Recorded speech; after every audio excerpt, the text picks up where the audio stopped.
Amistad is probably, in so many ways, one of the most important things I've ever done in my life. And at the same time, it is definitely the most challenging thing that I've ever accomplished. It took me over 18 years. I was at Howard University in a bookstore, and I picked up a book called Amistad. It was a collection of essays from black intellectuals, academicians, blah, blah, blah. And I was like, why is it called Amistad? Then on the front of the book, there was a one page that told the whole synopsis of the Amistad case, a slave's ship, African captives found on the coast of America, landing in the Supreme Court, pitting two presidents against one another. I'm like, where the hell was this story? I was an A student in history. Why wasn't this in my books? I was offended. I was appalled.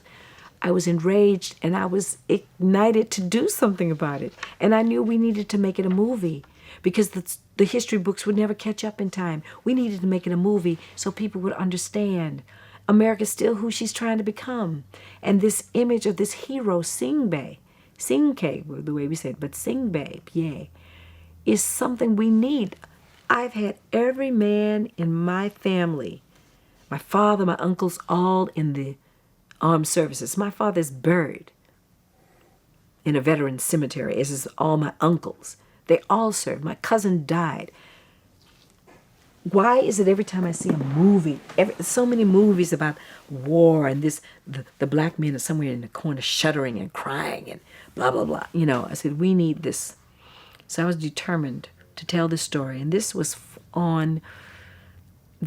my love for my father, my grandfather, my uncles, my cousins, all the men in my family and all the men that helped build this country.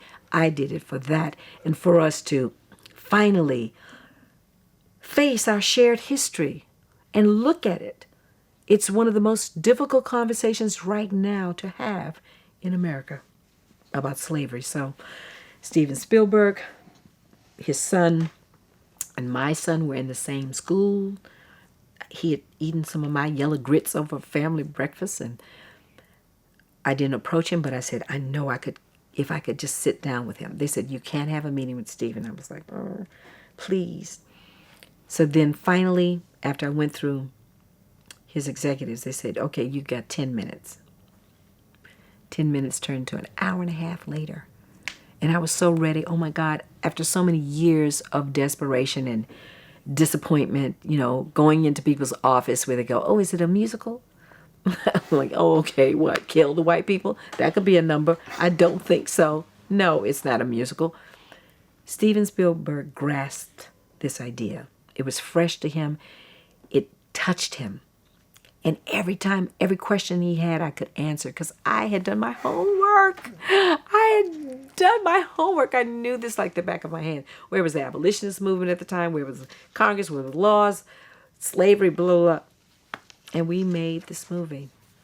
And God bless Steven Spielberg. I love that man. I love that man in a way that he will never even really understand.